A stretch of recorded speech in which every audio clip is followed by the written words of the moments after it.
Hello again, everyone. Welcome to the April 25th edition of Carry Your Cross. Again, thank you for tuning in today. And I want to begin this particular devotional time just by asking you a question. Have you ever made plans just to have them totally destroyed, maybe within a matter of minutes? Have you ever thought that you wanted to make plans, and all of a sudden, maybe the carpet was pulled out from under you, and then they were changed within a second or a minute or maybe within the hour? You know, the Apostle Paul, when I read in the New Testament, he made plans again and again wanting to go to Rome, but more than once he was hindered. And I want to read some of what he wrote to the Roman Christians there in chapter 1, beginning in verse 9. And this kind of details his desire to go there. For God, whom I serve in my spirit in the preaching of the gospel of his Son, is my witness as to how unceasingly I make mention of you, always in my prayers, making request, if perhaps now at last, by the will of God, I may succeed in coming to you. For I long to see you, so that I may impart some spiritual gift to you, that you may be established. That is, that I may be encouraged together with you while among you, each of us by the other's faith, both yours and mine. Then we get to verse 13, and he says, I do not want you to be unaware, brethren, that often I have planned to come to you, and have been prevented so far, so that I may obtain some fruit among you also, even as among the rest of the Gentiles.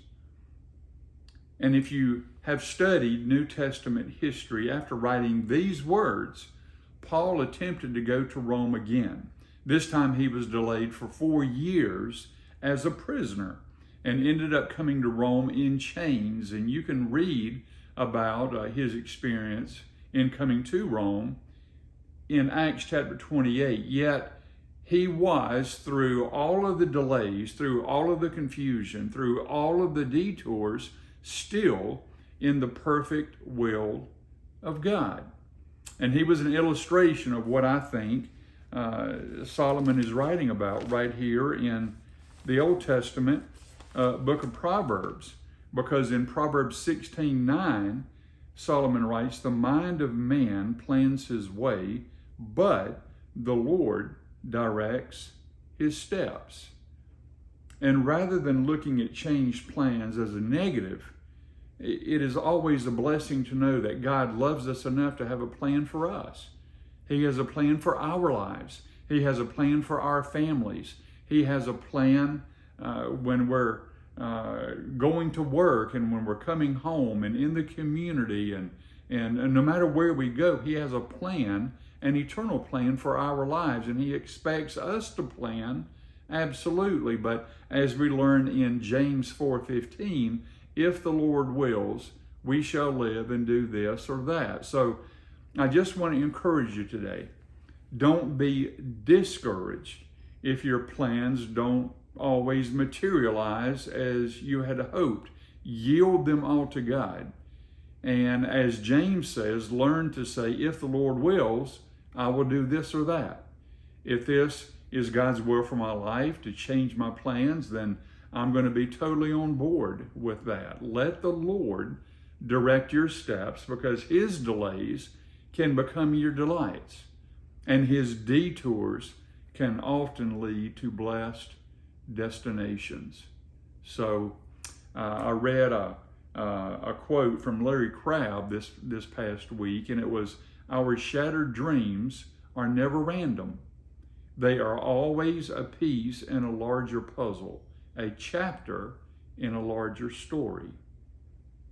And if God is sovereign, and he most certainly is, then he directs our steps every moment of every day. There is no such thing as a coincidence.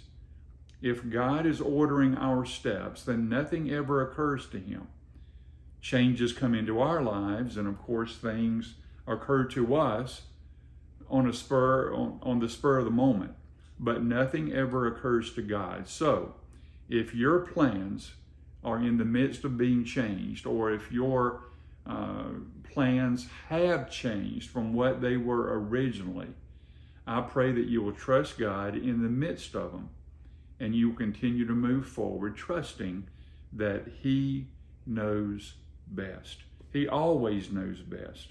So no matter what you're confronting today, no matter what you are going through, always know that God has your best interests at heart.